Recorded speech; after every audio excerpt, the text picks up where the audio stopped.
My brother shoved me out of my wheelchair at the family reunion, sneering stop, faking it for attention. Everyone laughed as I hit the ground until my doctor stepped forward, cleared his throat, and exposed a truth that left the entire family speechless. What they didn't know was that my doctor was standing right behind them. He cleared his throat and said 5 words that ended everything. The concrete hit my palms first, then my shoulder, then my head. Not hard enough to black out, but hard enough that the world tilted sideways and stayed there. The backyard spinning like I was drunk even though I hadn't touched the beer cooler. 50 people staring, some were laughing, a few were filming. My brother Tyler stood over me, chest heaving, face red with righteous anger and 3 Bud Lights. "Stop faking for attention," he said loud enough for everyone to hear. Loud enough for the neighbors 3 houses down to hear the axe getting old. "Marcus!" Bang. I lay there on the sun-baked concrete of my aunt's patio. My wheelchair tipped on its side 2 feet away, one wheel still spinning slowly in the July heat. My right leg was twisted at an angle that sent lightning bolts of pain up my spine. The kind of pain I'd learned to breathe through over the past 26 months. The kind that made my vision white out at the edges. The family reunion continued around me like I was a piece of lawn furniture that had fallen over. Someone turned up the country music. A kid ran past chasing a wiffle ball. The smell of burgers on the grill mixed with cut grass and the sharp, coppery taste of blood in my mouth from where I'd bitten my tongue. "Get up, Marcus," Tyler said, and I could hear the satisfaction in his voice, the vindication. "Everyone's watching. Time to drop the charade." I tried to push myself up. My arms shook. The concrete had scraped my palms raw. I could see tiny pieces of gravel embedded in the meat of my left hand, blood welling up around them like garnets. "Look at him," Tyler announced, turning to address our assembled relatives like he was a prosecutor, and this was his closing argument. "He's been milking this wheelchair thing for 2 years, ever since the accident that nobody actually saw." "I was there," my mom said from somewhere in the crowd. Her voice was weak, uncertain. The voice of someone who'd been beaten down by 2 years of family gatherings exactly like this one. "You found him at the bottom of the stairs," Tyler corrected. "That's not the same thing as witnessing it. For all we know, he threw himself down on purpose." The crowd murmured, "Agreement. Consideration. That makes sense, doesn't it?" My cousin Jake, 23, worked at Best Buy, still lived with his parents, stepped forward from the circle of relatives. "Dude, I've seen him walk at the Jewel Oscar on Roosevelt Road last month. He was in the cereal aisle." The murmuring got louder. Heads nodded. Of course I knew it. Always suspected that was physical therapy. I managed from the ground, my voice coming out smaller than I wanted. Weaker. "I told everyone about the outpatient program at Rush." "Sure it was," Tyler interrupted. He kicked my wheelchair. The aluminum frame rang like a bell. "Meanwhile, you've been collecting disability checks and living in mom's basement rent-ray for 2 years, playing video games, ordering DoorDash on her credit card, living the dream, while the rest of us work for a living. Because I can't work, because you won't work." Tyler's face was so close I could smell the beer and barbecue sauce. "There's a difference, little brother. My Uncle Richard, Dad's younger brother, the one who sold insurance and drove a Lexus and talked about personal responsibility at every holiday, pulled out his Samsung Galaxy, held it up like he was documenting a crime scene. 'I'm recording this,' he announced, 'for evidence. We've all been enabling this behavior for too long. It's time someone stood up for the truth.' I looked around for support for anyone. My mom stood near the picnic table, wringing her hands. My Aunt Linda, Mom's sister, the one who'd organized this reunion, who'd insisted I come, even though I'd tried to cancel 3 times, stood with her arms crossed, lips pursed in judgment. My grandmother sat in her lawn chair under the oak tree, fanning herself with a paper plate, watching me like I was a disappointing television show. Nobody moved to help. The doctors said I started. The doctors said, maybe Tyler interrupted. He was on a roll now, playing to the crowd, feeding off their attention. Maybe you'll walk again. Maybe it's permanent. Maybe. You've been dining out on maybe for 24 months while Mom bankrupts herself trying to fix you. He does look awfully comfortable in that chair, my grandmother said, loud enough for everyone to hear, like he's been practicing, because I'm in it 12 hours a day by choice.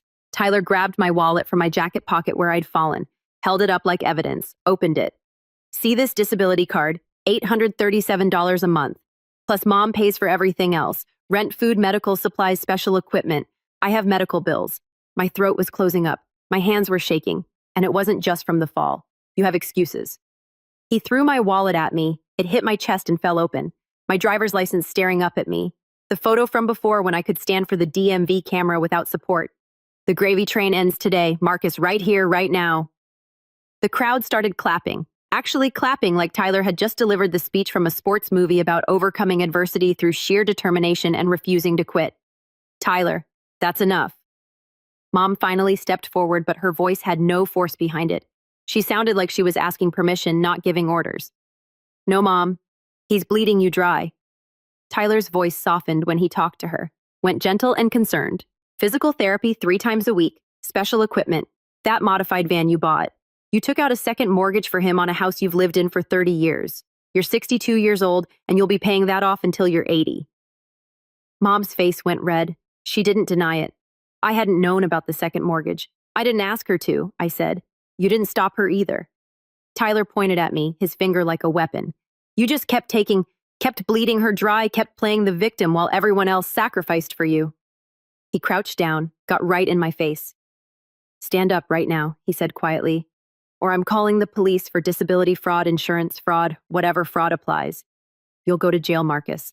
And honestly, that might be better for everyone. I can't. The pain in my leg was getting worse. The kind of pain that meant I'd torn something, displaced something, damaged something that was going to cost thousands of dollars and weeks of additional therapy to fix. Stand up.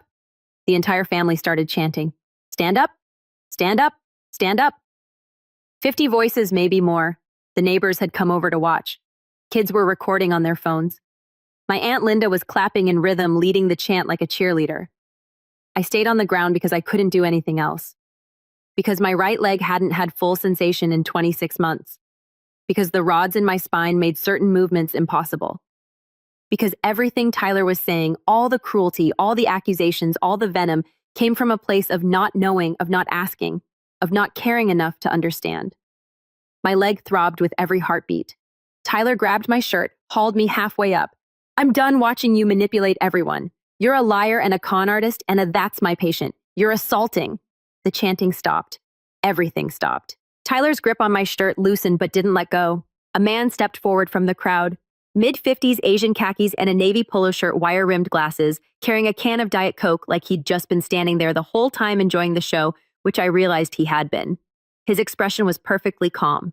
Tyler dropped me. I hit the concrete again. Who the hell are you? Tyler demanded. Dr. James Chen. He took a sip of his Diet Coke. Marcus's orthopedic surgeon, among other things. The crowd went completely silent.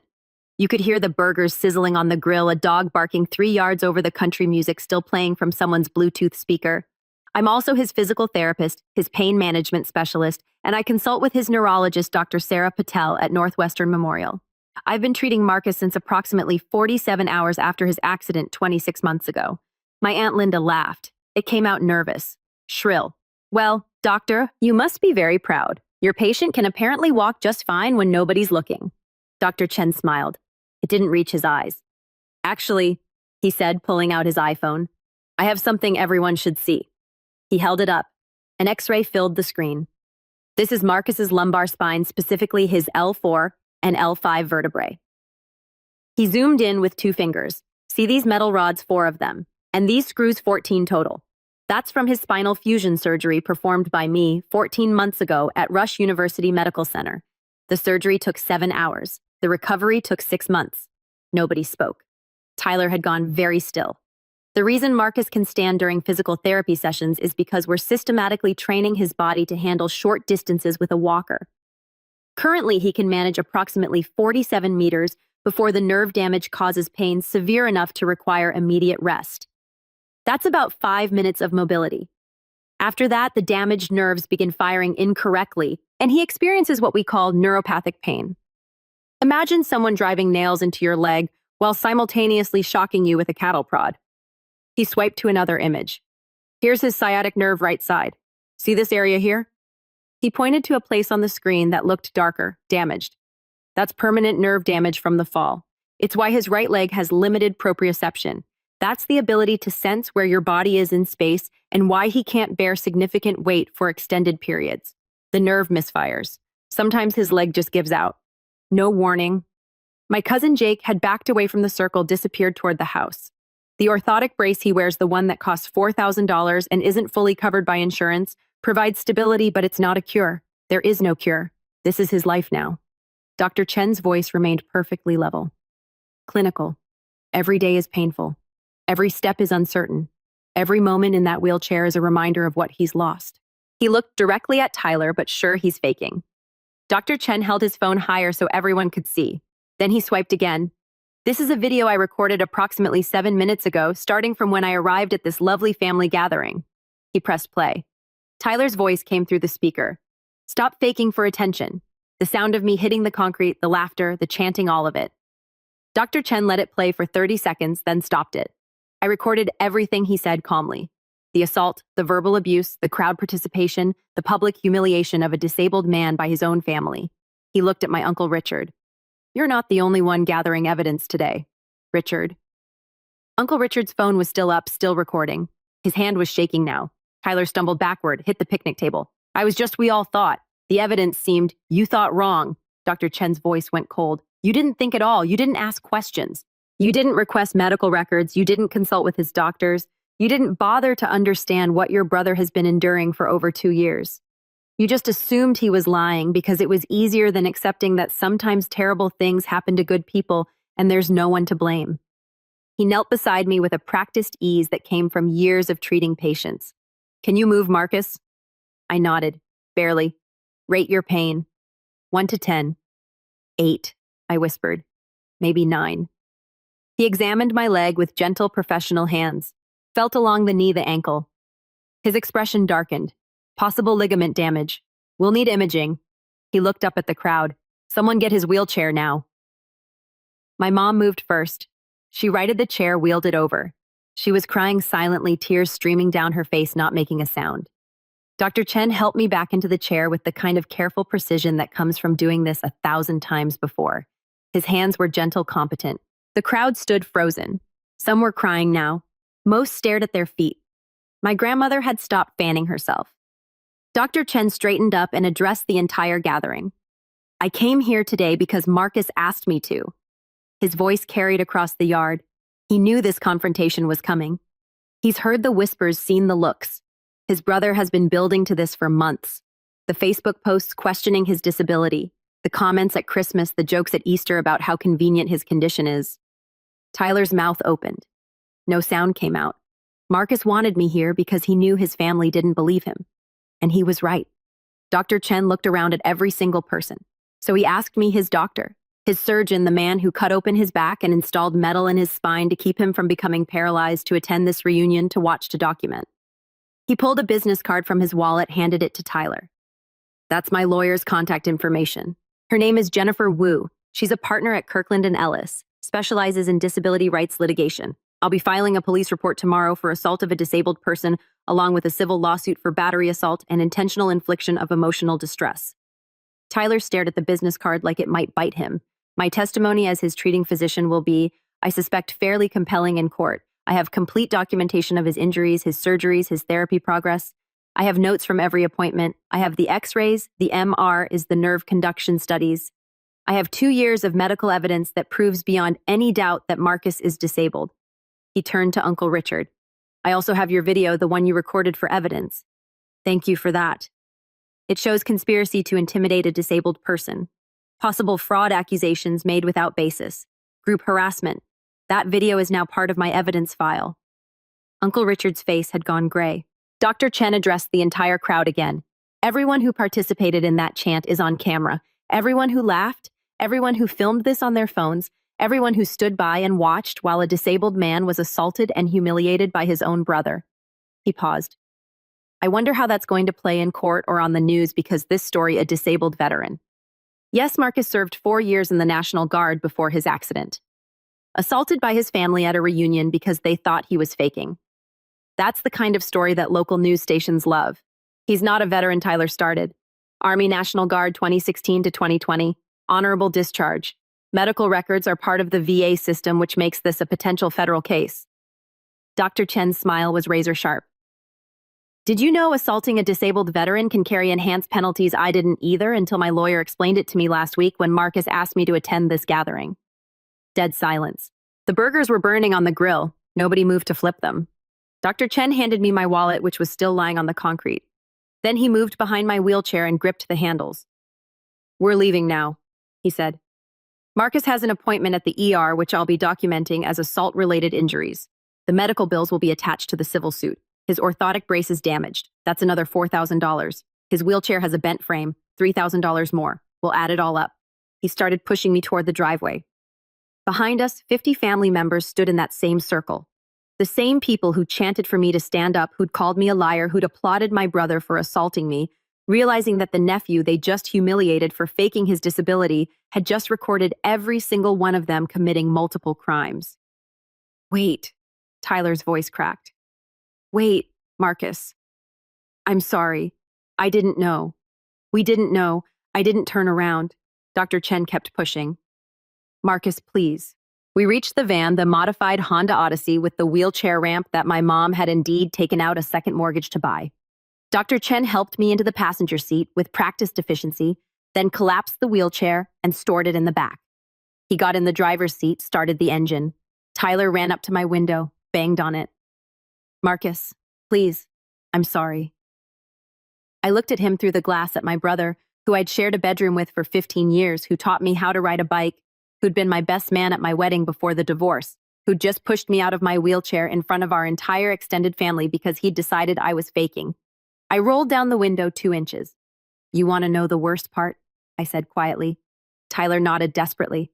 I called you 3 times after my surgery, left voicemails, sent texts, invited you to doctor's appointments so you could hear the prognosis directly. You never responded. You decided I was lying without ever asking for proof. You chose to believe I was a con artist instead of believing I was hurt. I just thought no. I said, you didn't think that's the problem. I rolled up the window. Dr. Chen pulled out of the driveway. The emergency room at Northwestern Memorial was busy for a Sunday evening. Dr. Borch Chen walked me through triage, spoke with the attending physician, Dr. Rebecca Martinez, whom he apparently knew from medical conferences, and got me into an exam room within 20 minutes. The x-rays showed a torn lateral collateral ligament in my right knee, another surgery scheduled for Wednesday, another 6 weeks of recovery, another setback in the slow, agonizing process of trying to reclaim some fraction of my mobility. Dr. Chen sat with me while we waited for the orthopedic specialist to review the scans. Why did you really come today? I asked. He was quiet for a moment. Because I've treated patients with spinal injuries for 27 years, he finally said. And I've watched families destroy themselves over it. Watched them fracture. Watched caregivers burn out. Watched disabled patients get abandoned because it's easier to believe they're faking than to accept that life is random and cruel and sometimes there's no villain to blame. So you came to help me prove them wrong. I came to document the truth. He adjusted his glasses. What they do with that truth is their choice. But at least now they can't claim ignorance. The police report was filed Monday morning. Detective Luis Gonzalez from the Northbrook Police Department, 23 years on the force, handled assault cases, called me Tuesday afternoon. Mr. Thompson, I've reviewed the video evidence, Dr. Chen's statement, the medical records. This is pretty clear-cut. Your brother pushed you out of your wheelchair, causing additional injury. That's aggravated battery against a disabled person. Class 2 felony. What happens now? We'll issue a warrant. He'll be arrested, probably arraigned within 48 hours. Given the circumstances and the video evidence, the state's attorney will likely press charges even if you don't want to pursue it. I stopped. I don't know what I want. You don't have to decide now. But Mr. Thompson, families like yours, they don't change unless there are consequences. Real consequences. Legal consequences. He was right. I knew he was right. But Tyler was still my brother. Tyler was arrested Wednesday morning, posted bail by Wednesday afternoon. His lawyer, some guy from his gym who did personal injury cases, called me Thursday. My client wants to apologize, wants to make this right. If you'd be willing to drop the charges, I'm not pressing charges. I said the state is. Talk to the state's attorney. Right. But if you testified that it was a misunderstanding, it wasn't a misunderstanding. It was assault recorded by multiple cameras witnessed by 50 people. There's no ambiguity here. He's your brother. He pushed me out of my wheelchair because he decided I was faking a disability. That's not brother behavior. That's criminal behavior. I hung up. The civil suit was filed Friday. Jennifer Wu, the lawyer, Dr. Chen had referred me to, 54 years old, Harvard Law, specialized in disability rights for 22 years, sat across from me in her downtown office with a view of the Chicago River. We're suing Tyler for battery and intentional infliction of emotional distress. But there's a larger case here. What do you mean? Your Uncle Richard, your Aunt Linda, everyone who participated in that chant. They created a hostile environment. They conspired to harass and intimidate you. That's actionable under disability rights law. You want me to sue my entire family? I want you to send a message. Jennifer leaned forward. Marcus, I've handled hundreds of these cases. Disabled people getting abused by family members who think they're faking. It's more common than you'd think, and it almost never ends well because the disabled person is isolated, financially dependent, scared of losing their support system. So they stay quiet. They stay quiet. She nodded. But you have something most of them don't.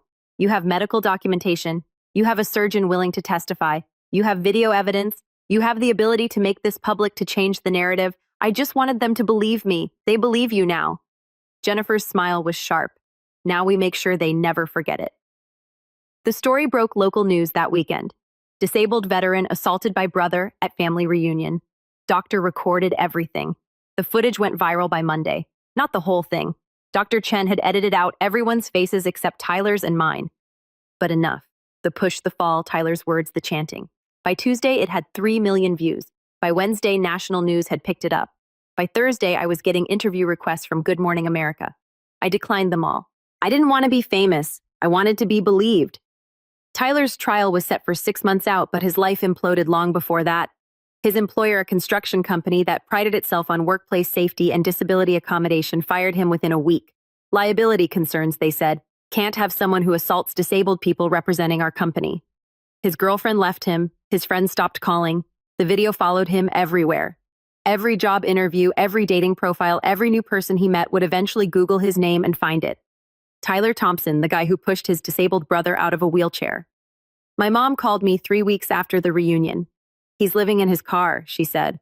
Lost his apartment. Can't find work. Marcus, he's your brother. Can't you do something like what? Talk to the prosecutor? Ask them to drop the charges. Tell them it was a misunderstanding. It wasn't a misunderstanding. Mom, he made a mistake. He assaulted me in front of 50 people while I was already disabled. That's not a mistake. That's a choice. So you're just going to destroy his life. Your own brother. I thought about that for a long time. No, I finally said. I'm going to let him experience consequences for his actions. There's a difference. She hung up without saying goodbye.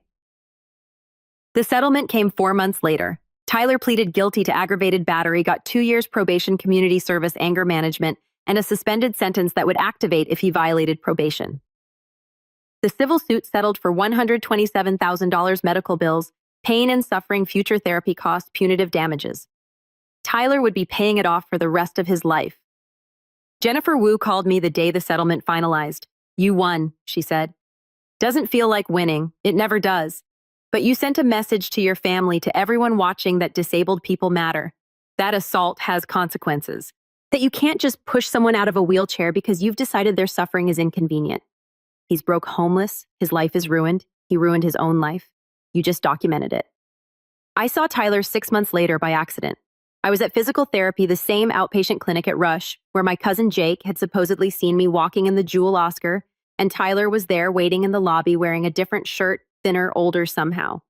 He saw me, started to stand up, sat back down. I wheeled myself over. What are you doing here? I asked. Court-ordered community service. I volunteer in the rehab wing helping patients with mobility exercises. I didn't know what to say. That's good, I guess. I meet a lot of people like you, Tyler said quietly. People with spinal injuries, nerve damage, chronic pain. People who look fine on the outside but are fighting every day just to exist. He looked at me finally. I'm sorry, Marcus. I'm so sorry. I didn't understand. I didn't try to understand. I just decided you were lying because it was easier than accepting that you were really hurt. I know. Do you, his voice cracked, do you think you'll ever forgive me? I thought about that question for a long time. About 26 months of pain. About the family reunion. About 50 people chanting for me to stand up. About Tyler's face when Dr. Chen showed the x-rays, about the settlement money that was paying for my modified van and my medical bills and my future. About my brother living in his car because he'd assaulted me. I don't know, I finally said. Ask me again in a year. Tyler nodded. That's fair. A year later, Tyler asked me again. We were at a different physical therapy clinic, one in Evanston, where I'd transferred for specialized nerve stimulation treatment. Tyler had moved there too, was working as a paid aide, now had an apartment, was rebuilding his life brick by brick. "Do you forgive me?" he asked, and this time I knew the answer. "I forgive you for not understanding, for not asking questions, for believing I was lying without proof." I looked at him. "I don't forgive you for pushing me out of that wheelchair, for humiliating me in front of our family, for choosing cruelty when you could have chosen compassion. I'm not sure I'll ever forgive you for that." Tyler nodded slowly. "That's fair too." But I continued. "I see you trying. I see you working with other patients. I see you learning. I see you becoming someone who understands what I've been living with. That matters. Does it change anything? It changes everything. You're not the same person who pushed me. I'm not the same person who got pushed. We're both different now. Better different." I started wheeling toward the exit, but maybe different is enough. 2 years after the reunion, I got invited to speak at a disability rights conference in Springfield. Dr. Chen had recommended me. The organizers wanted to hear about my experience about family members who don't believe about the importance of documentation about fighting back. I almost said no. Then I thought about all the people sitting in wheelchairs right now, dealing with families who think they're faking, who are facing the same skepticism, the same cruelty, the same isolation. So I said yes. The speech lasted 20 minutes. I told them everything. The fall down the stairs, the surgery, the months of therapy, the family reunion, Tyler pushing me, Dr. Chen stepping forward with evidence, the aftermath. When I finished, the room was silent. Then someone started clapping. Then everyone was standing, those who could stand, and the applause filled the convention center like thunder.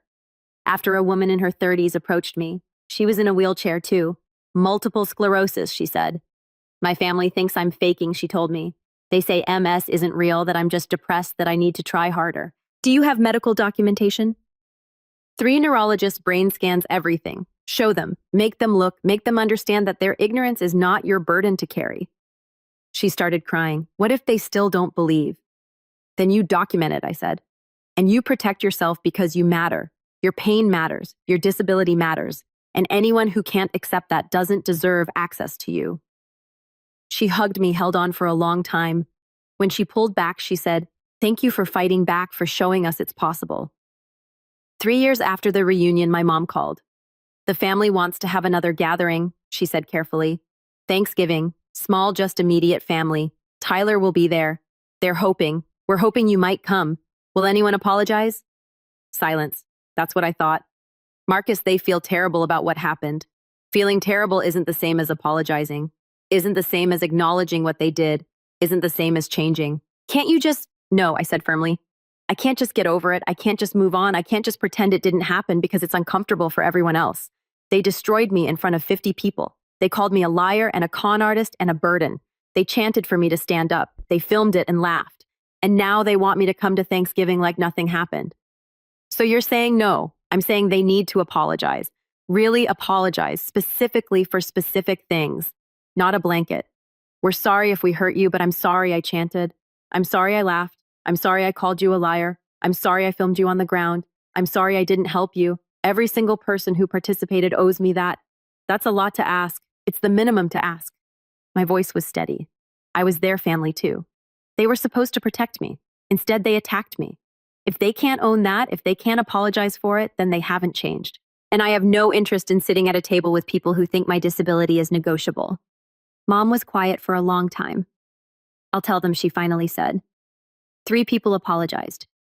Out of 50. My Aunt Karen, not Linda, different aunt. The one who'd stood in the back crying during the chanting. She sent a handwritten letter, 5 pages detailed, specific, explaining what she'd failed to do, why she'd failed, what she'd learned since. My cousin Sarah, Jake's younger sister, she was 16 at the time, hadn't participated, sent me a card and a donation to the disability rights organization I now volunteered with. And Tyler showed up at my apartment on a Tuesday afternoon, no warning, just knocked on the door. I answered. He stood there with a folder in his hands. "I've been working with Dr. Chen," he said without preamble, "learning about spinal injuries, nerve damage, chronic pain management. I've been volunteering at Rush for 2 years now, doing mobility exercises with patients, learning their stories." He held out the folder. "These are letters from 12 people I've worked with, people like you, people I've helped. They all agreed to let me show you. I wanted you to see that I've changed, that I understand now that I've spent 2 years trying to become someone worthy of your forgiveness. I took the folder, didn't open it yet. I'm sorry I pushed you out of your wheelchair. Tyler continued, and his voice cracked. I'm sorry I called you a liar. I'm sorry I led that chant. I'm sorry I chose cruelty over compassion. I'm sorry I didn't believe you. I'm sorry I didn't ask questions. I'm sorry I let my resentment about your disability, about the way it changed Mom's life, changed our family. I'm sorry I let that resentment turn into hatred. You didn't deserve that. You were suffering and I made it worse. I'm sorry I looked at my brother, at the man who destroyed me, at the man who'd spent 2 years rebuilding himself. Come in, I said. We talked for 3 hours about the reunion, about the aftermath, about his time homeless, about learning to work with disabled patients, about seeing me and every person he helped, about understanding, really understanding what I'd lost. When he left, he turned back at the door. I don't expect you to forgive me, he said. I know what I did. I know I can't undo it, but I want you to know I'm different now. Better because of you. You're different because of you. I corrected because you chose to change. But Tyler, don't make me your redemption story. Don't make my disability the thing that taught you empathy. That's not fair to me. He nodded slowly. You're right. I'm sorry. You're right. After he left, I opened the folder, read all 12 letters, each one from a person Tyler had helped, each one describing his patience, his gentleness, his understanding. Each one a small piece of evidence that people can change, that cruelty doesn't have to be permanent, that sometimes, not always, but sometimes the people who destroy us can become better. I didn't know if I'd ever fully forgive Tyler, but I could see him clearly now. Not as the villain in my story, but as someone who'd made a terrible choice and spent years living with the consequences. Someone who'd hurt me deeply and was really trying to be better. Maybe that was enough. Maybe it had to be.